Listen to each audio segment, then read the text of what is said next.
A gente já viu a importância da energia elétrica, mas você sabe de onde vem a energia que nós utilizamos? Essa energia pode ser obtida a partir da transformação de variados recursos que podem ter origens diversas, como fontes renováveis e não renováveis. Vamos entender um pouquinho a diferença. A maior parte da energia elétrica utilizada no mundo provém de fontes de energia não renováveis. Essas fontes são finitas ou esgotáveis. Para a maioria delas, a reposição na natureza é muito lenta, pois resulta de um processo de milhões de anos sob condições específicas de temperatura e pressão. As fontes de energia renováveis são aquelas consideradas inesgotáveis, pois suas quantidades se renovam constantemente ao serem utilizadas. A primeira forma de geração de energia que a gente vai conversar é sobre a usina hidrelétrica ou central hidrelétrica. Ela é um complexo projeto de engenharia civil, elétrica e mecânica e compreende as áreas de hidráulica, estruturas de concreto, geotecnia, geologia, tecnologia do concreto, computação, controle, automação, área ambiental, florestal, solos, fundação de materiais, montagem eletromecânica, entre tantas outras áreas. Um conjunto da obra e equipamento que tem por finalidade produzir energia elétrica através do aproveitamento do potencial hidráulico existente em um rio. A água é o recurso natural mais abundante da Terra. Com um volume estimado em 1,36 bilhões de quilômetros cúbicos, recobre 2/3 da superfície do planeta sob a forma de oceanos, calotas polares, rios e lagos. Além disso, pode ser encontrada em aquíferos subterrâneos, como o Guarani, por exemplo. A água também é uma das poucas fontes de produção de energia que não contribui para o aquecimento global, o principal problema ambiental da atualidade. O Brasil possui 12% da água doce superficial da Terra, tornando-se o país com maiores redes fluviais, contando com 12 bacias hidrográficas. O potencial hidrelétrico brasileiro consiste em cerca de 260 gigawatts, e a capacidade instalada até o momento é de 70 gigawatts. 2/3 do território brasileiro são cobertos por 2 biomas de alto interesse do ponto de vista ambiental, a Amazônia e o Cerrado. 70% de todo o potencial hidrelétrico brasileiro se encontram nesses locais, o que determina um conjunto de dificuldades para a implementação de projetos de aproveitamento desses recursos. No Brasil, então, existem diversas usinas hidrelétricas, das quais podemos destacar a usina hidrelétrica de Itaipu Binacional, no Rio Paraná, a usina hidrelétrica de Belo Monte, no rio Xingu, no Pará, e a usina hidrelétrica de Tucuruí, no rio Tocantins, também no estado do Pará. Do ponto de vista de estrutura, existem dois tipos de reservatório, o de acumulação e o fio d'água. O de acumulação é geralmente localizado na cabeceira dos rios, em local de alta queda d'água, permite o acúmulo de grande quantidade de água e funciona como um estoque para ser utilizado em períodos de estiagem. As unidades a fio d'água geram energia com fluxo de água do rio, ou seja, pela vazão com mínimo ou nenhum acúmulo de recurso hídrico.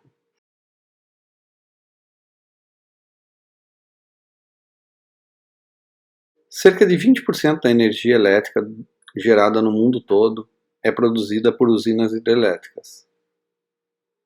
As usinas hidrelétricas funcionam através da pressão d'água, que sai a partir do reservatório por um duto ou um canal de adução, passam pela turbina, transformando a energia potencial em energia cinética. A turbina é conectada a um gerador, que transforma a energia cinética em energia elétrica. Essa energia, então, é enviada a um transformador, que vai adequar os níveis de tensão para que ela seja transmitida através dos fios e cabos até os centros consumidores.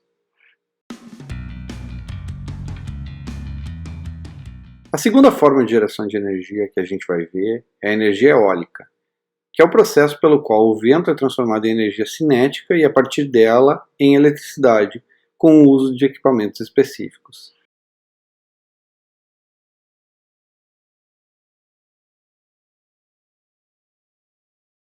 O vento é o fluxo de gases em grande escala. Na superfície da Terra, o vento consiste no movimento do ar em grande quantidade. Os ventos são geralmente classificados de acordo com a sua escala, rapidez, tipo de força que os provoca, e a região onde eles ocorrem e o seu efeito. Gerar energia a partir do vento não é nenhuma novidade. ele foi utilizado como gerador de energia desde a antiguidade em sistemas como bombeamento de água, moagem de grãos e a própria movimentação de barcos. Para gerar eletricidade, o aerogerador, também conhecido como turbina eólica, funciona de maneira similar ao moinho de vento, em que a energia das massas de ar é convertida em energia mecânica. Para a gente compreender um pouco melhor, a energia elétrica, então, ela é gerada por meio de aerogeradores nas quais a força do vento é captada por hélices, que são ligadas a uma turbina que aciona um gerador elétrico.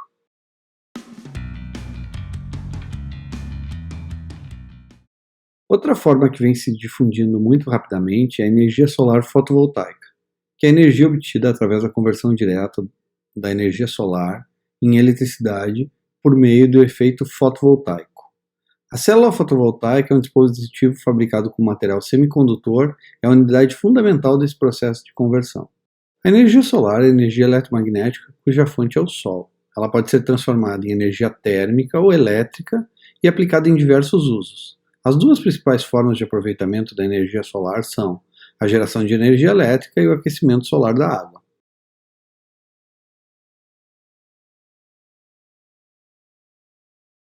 A placa ou painel solar é composto por células fotovoltaicas, que são fabricadas de material semicondutores como o silício, por exemplo. Elas coletam a luz do Sol e geram energia elétrica pelo efeito fotovoltaico. Aqui a gente pode verificar o efeito fotovoltaico. Na verdade, a célula fotovoltaica, então, é composta por no mínimo duas camadas de material semicondutor, uma com carga positiva e outra com carga negativa. Esses materiais exibem propriedades que os fazem absorver fótons e liberar elétrons. Quando a camada negativa da célula tiver absorvido fótons suficientes, os elétrons são liberados, migrando para a camada positiva. Assim é criada uma diferença de potencial entre as duas camadas, que, quando conectadas a uma carga, gera uma corrente elétrica. O sistema fotovoltaico é baseado na utilização de painéis fotossensíveis, que são capazes de transformar a energia dos raios do Sol em corrente elétrica, nesse caso, corrente contínua. A potência gerada é enviada para um inversor, que é o equipamento responsável pela conversão da energia para os padrões da rede da concessionária, que é em corrente alternada. Posteriormente, a energia é injetada na rede elétrica da residência e já poderá ser utilizada pelo consumidor. Toda energia excedente que não for utilizada imediatamente pelos equipamentos da residência será transferida para a rede da concessionária. Essa energia passa pelo medidor de energia. Essa parcela da energia se transforma em créditos. Os créditos podem ser utilizados nos períodos em que o sistema não está gerando energia, à noite, por exemplo.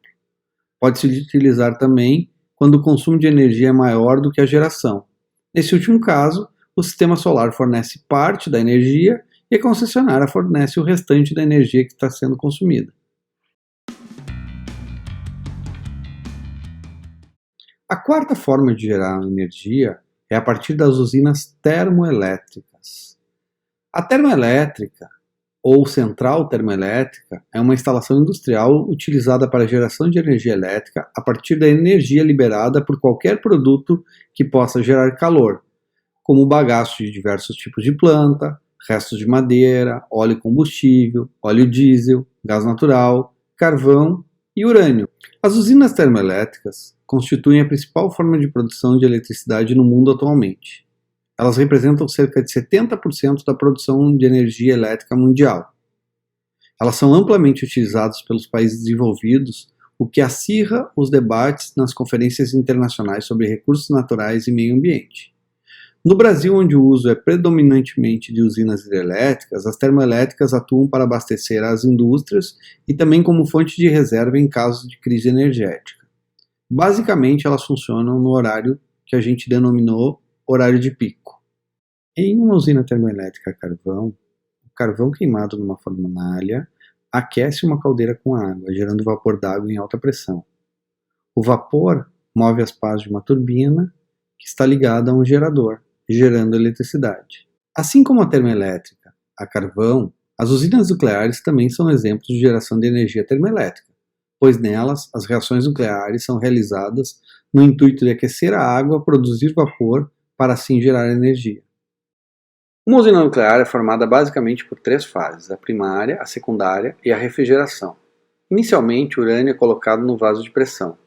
Com a fissão, há a produção de energia térmica.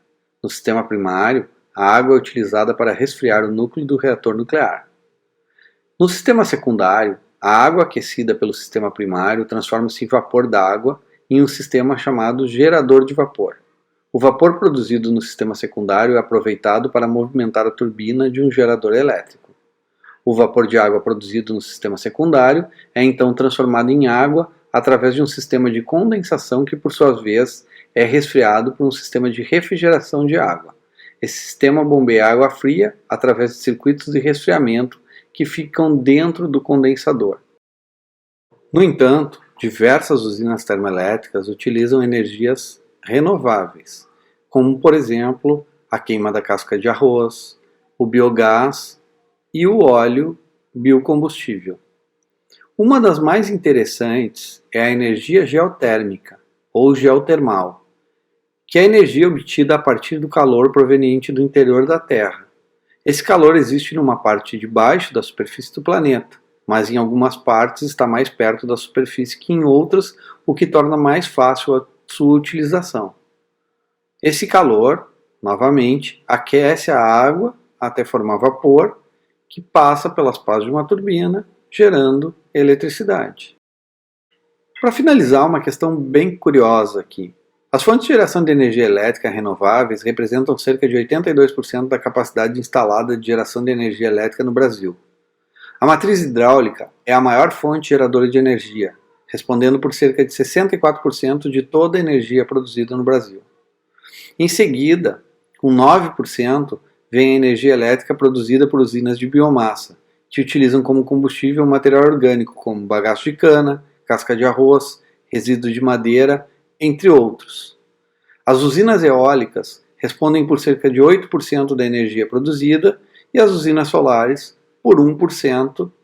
O cenário de geração de energia elétrica no Brasil é um dos que mais utiliza energias renováveis. Entretanto, a nossa imensa população e o nosso espaço territorial acabam por consumir toda a eletricidade que nós geramos. Nesse sentido, fontes não renováveis acabam sendo utilizadas para manter os horários de pico. Por isso, é fundamental que você economize energia nas suas casas e nos seus trabalhos. Um abraço a todos.